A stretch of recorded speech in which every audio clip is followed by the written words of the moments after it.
இது ஒரு 2 இலை ஒரு மிளகு வச்சு நல்லா மென்று சாப்பிட்டுட்டு ஒரு டம்ளர் சுடு தண்ணி குடிச்சிடணும். சுடு தண்ணி குடிச்சிட்டு இதே மாதிரி ஒரு 10 நாள் சாப்பிட்டாவே போதும்.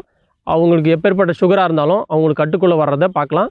சுகர்ன்றது டிசீஸ் கிடையாது, டிஸார்டர். அதாவது கட்டுப்பாட்டில் வைக்கக்கூடிய ஒரு நோய்.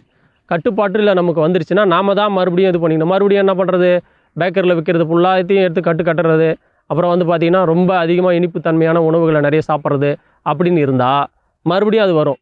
அதனால் ஒரு கட்டுப்பாடு நோயின்றது கட்டுப்பாட்டுக்குள்ளே வந்துருச்சு அப்படின்னா அதுக்கேற்ற மாதிரியே நம்ம இசைந்து கொடுக்கணும். எதிர்காலத்தில் நம்ம போகக்கூடாது. கசப்பு துவர்ப்பை பிரதானமாக எடுத்துக்கிறது நல்லது. காரம், இனிப்பு, புளிப்பு, உப்பை குறைச்சிக்கிட்டு கசப்பு துவர்ப்பு எதெல்லாம் இருக்கோ அதை எடுத்துக்கிறது அவங்க நல்லது. ஆனால் வாரத்தில் 2 முறை அவங்க எண்ணெய் தேய்ச்சி குளிக்கிறது ரொம்ப நல்லது. சுகர்காரவங்க வாரத்தில் 2 முறை எண்ணெய் தேய்ச்சி குளித்தாங்கன்னா இன்னும் சீக்கிரமாக அவங்களுக்கு வந்து சுகர் வந்து கட்டுக்குள்ளே வந்துடும்.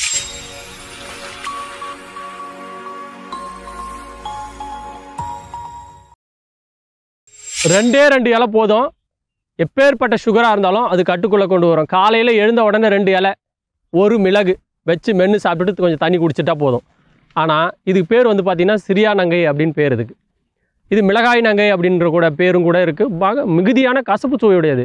வெள்ளருக்கு மிளகாய் நங்கையும் ரொம்ப மிகுதியான கசப்பு சுவையுடையது. அது மட்டும் இல்லாமல் ரத்தத்தில் இருக்கக்கூடிய கழிவுகளை பிரிக்கிறதுல இதை விட அருமையான சிறந்த. அதே மாதிரி வந்து சர்க்கரை வியாதிக்காரங்களுக்கு புண்ணு இருக்கும். அவங்களுக்கு வந்து இதெல்லாம் இந்த மருந்துகள்லாம் எடுத்துகிட்டு வரும்பொழுது சீக்கிரமாக குணமாகிடும். சர்க்கரை வியாதினா என்ன அப்படின்னு நம்ம பார்க்கும்போது முக்கியமாக நாம் வந்து சர்க்கரை வியாதிக்கு உருவாகிறதுக்கான காரணம் என்ன அப்படின்னா நாம தான், வேறு யாருமே கிடையாது. உண்ணவுடன் தூங்கக்கூடாது, உதயமுன் கண் விழித்தல் உள்ளத்தினும் உயர்வு. இது யாரும் நம்ம இது பண்ணுறது கிடையாது. நம்ம சாப்பிட்றது இரவு சாப்பாடு 7 மணிக்குள்ளே முடிச்சுக்கணும். ஆனால் நம்ம என்ன பண்ணுறோம், இரவு சாப்பாடு 10-12 ஆகிடுது தூங்குறதுக்கு. சாப்பிட்ட உடனே கண்ணை கட்டுற மாதிரி இருக்குது, படுத்து தூங்கிடுறோம். அப்போ என்ன ஆகும் அப்படின்னா செரிமானத்திறன் அங்கே வந்து ரொம்ப அதுக்கு வேலை பளு அதிகம். அப்போ நம்ம படுத்து தூங்கும்போது நம்ம உடல் உறுப்புகள் எல்லாமே பாதி வேலைகளை தான் செய்யும், முழு வேலைகளை செய்யாது.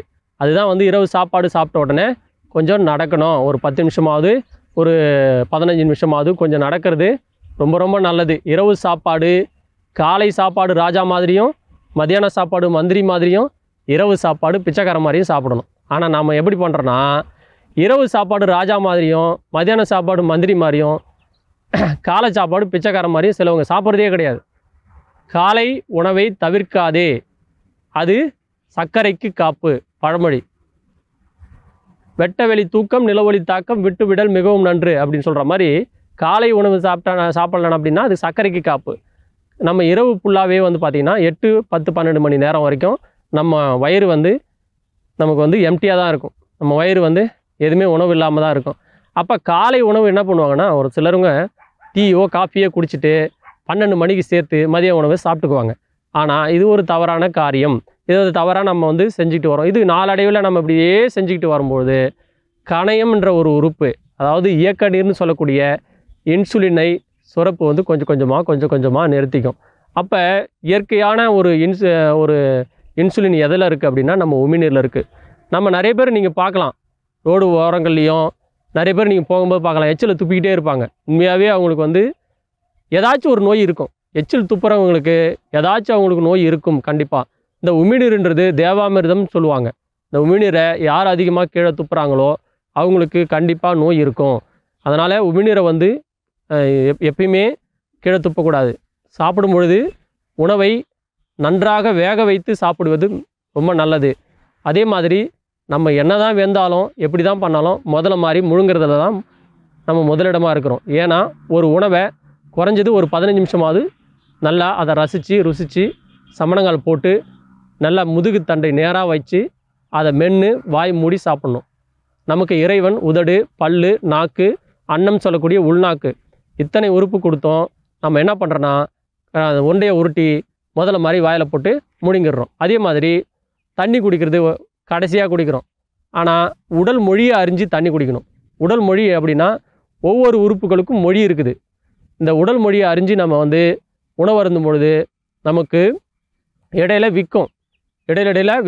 நம்ம சாப்பிட்றதுக்கு முன்னாடி ஒரு 4 ஸ்பூன் அளவு, ஒரு 1/4 டம்ளர் அளவுக்கு தண்ணியும், சாப்பிட்றதுக்கு இடையில அதிகமாக தண்ணி குடிக்கக்கூடாது. ஆனால் அந்த சாப்பாடு போகிறதுக்கான அந்த வழி வகையை செய்யக்கூடிய அந்த ஈரத்தன்மையை உருவாக்கக்கூடிய வகையில் கொஞ்சமாக தண்ணி குடிக்கணும். இடையில தண்ணி கேட்கும். அப்போ விற்கும்போது என்ன பண்ணுவாங்கன்னா அப்போ கூட தண்ணி குடிக்க மாட்டாங்க, கடைசியாக என்ன பண்ணுவாங்கன்னா தண்ணியை குடிப்பாங்க. ஆனால் இது வந்து என்ன நடக்கும் அப்படின்னா, இடையில விற்கும்பொழுது கொஞ்சம் தண்ணி குடிக்கணும், ஆனால் ரொம்ப தண்ணி குடிக்கக்கூடாது. 1/4 டம்ளர் அளவு கொஞ்சம் தண்ணி குடிச்சிக்கலாம். ஏன்னா அப்போ தான் உணவு வந்து சிக்கல் இல்லாமல் போகும். அதே மாதிரி வாய்கிலேயே வந்து பாதி வேலை முடிஞ்சிடணும். நல்லா மென்று உமிழ்நீரோட கலந்து மென்று அதை நல்லா ரசித்து ருசித்து சாப்பிடணும். அதுக்கப்புறம் தான் அது வயிற்றுக்குள்ளே போயிடுச்சுன்னா சீக்கிரமாக எளிமையாக செரிக்கும். அப்போ உணவை பாதி வெந்த உணவு உடம்புக்கு ஆகாது. பாதி வெந்ததும் வேகாததும் சாப்பிடும்போது என்ன ஆகும்னா, உடம்பு செரிமானத்தை இது பண்ணுறதுக்கு ஒவ்வொரு உணவு பாதி வெந்த உணவு சாப்பிடலாம். ஆனால் சில உணவுகள், அதாவது சாதம் இதெல்லாம் வந்து பார்த்திங்கன்னா நல்லா வேக வச்சு சாப்பிட்றது ரொம்ப ரொம்ப நல்லது. அப்போ இந்த சிறியானங்கையை நம்ம என்ன பண்ணணும் அப்படின்னா, காலையில் எழுந்து 3 முறை வாய் கொப்பளிச்சுட்டு 2 டம்ளர் வெந்நீர் குடிச்சிட்டு அதன் பிறகு பல் துளைக்கிட்டு இதை ஒரு 2 இலை ஒரு மிளகு வச்சு நல்லா மென்று சாப்பிட்டுட்டு 1 டம்ளர் சுடுதண்ணி வெந்நீர், மோர் பெருக்கி, நீர் சுருக்கி, நெய் உருக்கி அப்படின்வாங்க. இந்த 3 விஷயத்தை பயன்படுத்தணும். நம்ம பயன்படுத்துகிறதே கிடையாது. மோர் பெருக்கி அப்படின்னா மோரை வந்து நீர் விட்டு, தயிரை நீர் விட்டு மோராக கடைந்து குடிக்கிறது மோர் பெருக்கி. நீர் சுருக்கி என்பது நீரை கொதிநீர் ரொம்ப அதிகமாக கொதிக்க வைக்க தேவை, சும்மா ஒரு 30 டிகிரி அளவு கொதிக்க வச்சா கூட போதுமானது. நீரை கொதிக்க வைத்து மிதமான சூடில் நம்ம பயன்படுத்திக்கணும். அது நீர் சுருக்கி. நெய் உருக்கி, நெய்யை உருக்கி உணவுகளில், மிதமான சூடு உணவுகளில், சூடான உணவுகளில் வாழை இலையில் போட்டு சாப்பிடணும். இது நெய் உருக்கி. அதுதான் மோர் பெருக்கி, நீர் சுருக்கி, நெய் உருக்கி. உண்பவனுடைய உடல் என்றும் இதுவாகாது அப்படின்னு சித்தர்கள் சொல்லுவாங்க. அதே மாதிரி இதை நம்ம பயன்படுத்தும் பொழுது இன்றைக்கி எண்ணெய் தேய்ச்சி குளிக்கிறதுன்னு ஒன்று முறைன்னு ஒன்று இருக்குங்க. ஆண்கள் சனி புதனும், பெண்கள் செவ்வாய் வெள்ளியும் இந்த நிலைப்பாடையே இன்றைக்கி யாரும் செய்கிறது கிடையாது. எண்ணெய் தேய்ச்சி குளிக்கிறதுனாலுமே ஒரு பயப்படுறாங்க.